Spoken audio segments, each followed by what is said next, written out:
बिल्कुल भावुक हो गए। उस समय बीबीसी के पत्रकार भी अगल बगल थे, हमारे पत्रकार बंधु बैठे हैं। बाबा साहब को बड़ी भावुक देख करके, आंखों में आंसू देखकर लोग घबरा गए। तो बाबा साहब से पूछा कि बाबा साहब कल तो आप बहुत खुश थे, आज रो क्यों रहे हैं? बाबा साहब ने कहा कि मुझे दुख है कि जो अधिकार हमने इस संविधान में सुरक्षित किया है, यह अधिकार देने की जिम्मेदारी जिनके हाथों में मैं संविधान दे रहा हूं, ये उन्हीं की संतान है जिन्होंने हमारे बाप दादाओं को इंसान से भी बदतर जानवर की जिंदगी जीने पर व्यस्त किया था। इसलिए मुझे इस बात का शक है। तुरंत उसके बाद एक और आपने बाबा साहब ने एक बात कही कि ये जो मैं संविधान दे रहा हूं, ये देश को लोकतंत्र दे रहा हूं, ये देश का पहला लोकतंत्र नहीं है, इससे पहले भी लोकतंत्र था। लेकिन जो अगला शब्द बोल रहा हूं इसको याद रखिएगा, 13 तारीख के शाम तक अगर आपने याद रखा तो आप आने वाली नस्लों के सम्मान को बचा लीजिएगा। आगे बाबा साहब ने कहा कि पहले भी लोकतंत्र था, लेकिन हमारे अपनों की नासमझी और अपनों की गद्दारी के वजह से वो लोकतंत्र समाप्त हो गया। और मुझे अफसोस है कि हो सकता है कि आने वाले जमाने में भी फिर ये लोकतंत्र समाप्त हो जाए। ये बाबा साहब का कथन है। माननीय कांशी राम साहब, बहुत सारी घटनाएं हैं, लेकिन ज्यादा बात मैं नहीं कहना चाहता हूं। एक बात इतना कहना चाहता हूं कि अगर हमारे समाज से कोई मुसलमान समाज से आए हैं, इसमें बैठे हैं, सुन रहे हैं, उनके लिए मैं कह रहा हूं कि इस देश में लालू जी के जो आंदोलन शुरू हुआ था 1990 में सरकार बनी और उसे माई समीकरण का नाम दिया। माई मीन्स मुस्लिम और यादव, यही ना? मैं तो यही समझता हूं, कुछ और लोग समझे होंगे तो बताइएगा। माई यादव ना, माई मुसलमान राजद नहीं ना, राजद के साथ नहीं, मुसलमान और यादव के साथ समीकरण है, बिरादरी के साथ है। उसका आपने पार्टी का नाम दिया।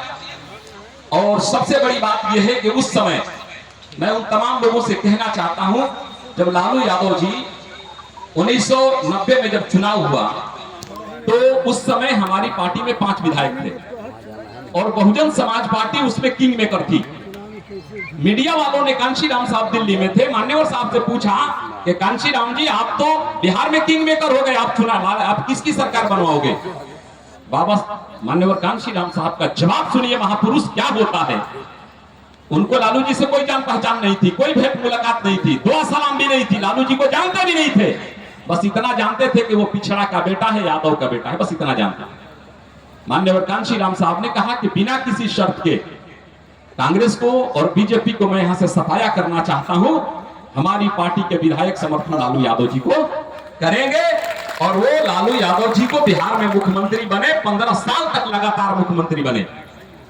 लेकिन बड़ी दुख के साथ कहना पड़ता है कि जिस महापुरुष ने, जिन्हें उन्हें सीएम की कुर्सी पर बैठाया और पूरी दुनिया ने लालू यादव के नाम से जाना, हमारे विधायकों को आगे नहीं बढ़ाया, सरकार में शामिल नहीं किया, पहले उन्हें पद प्रतिष्ठा मंत्रालय देकर के उन्हें खरीद करके महापुरुषों की गाड़ी को उन्होंने अवरुद्ध किया, ब्रेकर लगाया, जिसका वो अंजाम आज भी भुगत रहे हैं। वो खुश नहीं है। यहाँ का मैसेज जा रहा है रामगढ़ का, बड़े बड़े मंत्री यहाँ नेता लगे हुए हैं, वो इससे खुश नहीं है। लेकिन एक हमारे यहाँ उर्दू में शेर कही जाती है कि लम्हों ने खता की, सदियों ने सजा पाई। नेता आप एक उत्तराधिकारी पैदा कर सकते हैं। अभी हमारी बात हो रही है, हमारे भी जान पहचान के लोग हैं, तो ये बात कह रहे हैं कि लालू जी जब सब अपने बेटा पतों को विधायक मंत्री बना सकते हैं, तो हम अपने बेटा को, एक को सांसद, एक को विधायक, एक को एमएलसी क्यों नहीं बना सकते? ये लोकतंत्र नहीं है, ये बाबा साहब का सपना नहीं है। बाबा साहब का सपना यह है, लोकतांत्रिक अधिकार ये कहता है कि जो हमारी यहाँ बहनें बैठी हैं, आपका भी बेटा विधायक बने, आपने जिस पद में अपने बेटा को खिलाया है वो भी मंत्री बने, वो भी सांसद बने। लोकतंत्र का मतलब ये होता है, लोकतांत्रिक अधिकार ये है। इशारा हो रहा है, मैं अपनी वाणी को यही विराम देना चाहता हूँ सिर्फ 2 शेर के साथ। ये जो परिस्थिति आज बिहार में पैदा हुई है, ये सामंती, अभी हमारे उत्तर प्रदेश के 2 सीनियर साथी यहाँ बैठे हैं, उत्तर प्रदेश में भी ये खेल हो रहा था। किसी भी तरह से हमारे नेताओं को, सारे बैकवर्ड नेताओं को हाईजेक किए हुए थे और हमारे लोग वहां दम तोड़ रहे थे। जब ये मैसेज माननीय बहन जी के यहाँ पहुंचा तो माननीय बहन जी ने बड़ी रैली बुलाई और रैली ने कहा कि जब तुम्हारी बहना, शेरनी बहना, न्याय की दाता बहना का हाथ तुम्हारे सर पर हाथ है तो तुझे घबराने की क्या बात है?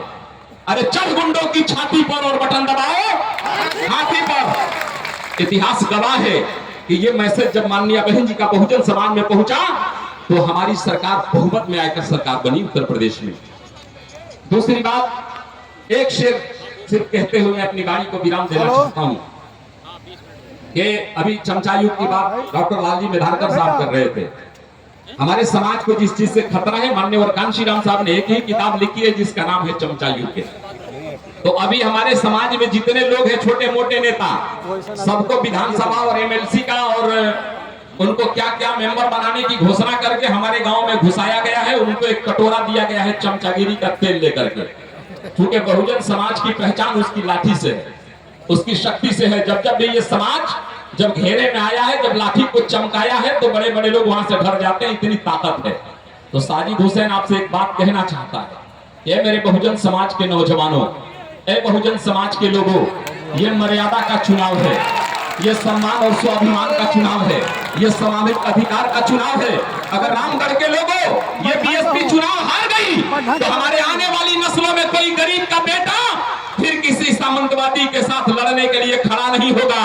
अगर पिंटू चुनाव हार जाते हैं तो हमारे समाज से कोई बेटा हिम्मत नहीं जुटा पाएगा। इसलिए साजिद हुसैन आपसे ये बात कहना चाहता है कि जो हमारे और आपके समाज के जो चमचागिरी वाला तेल लेकर के आएंगे, उनकी चमचागिरी के तेल को मत चढ़ने देना अपनी लाठी पर। उन चमचों की चमचागिरी का तेल मत चढ़ने देना अपनी लाठी पर, वरना फिर तुम चढ़कर शासन, फिर सामंती राज करेंगे चढ़कर तुम्हारी छाती पर, फिर सामंती राज करेंगे चढ़ के तुम्हारी छाती पर। यह चुनाव सम्मान और स्वाभिमान का है। अंतिम में एक शायर के साथ मैं अपनी बात को विराम देना चाहता हूं कि यह सम्मान और स्वाभिमान का चुनाव है। अगर मेरी ये बात आपकी हृदय और कान से लेकर के दिल तक उतर गई हो तो थोड़ी देर जाकर के समझ लीजिएगा, और बात समझ में आ जाए अपने महापुरुषों के इतिहास को भी देख लीजिएगा, और आने वाले जो छोटे मोटे हमारे नन्हे बुच्चे हमारे बाद जो आने वाले हैं, इनके भी भविष्य को भी ध्यान में रख लीजिएगा, इनके मुस्तकबिल को ध्यान में रख लीजिएगा।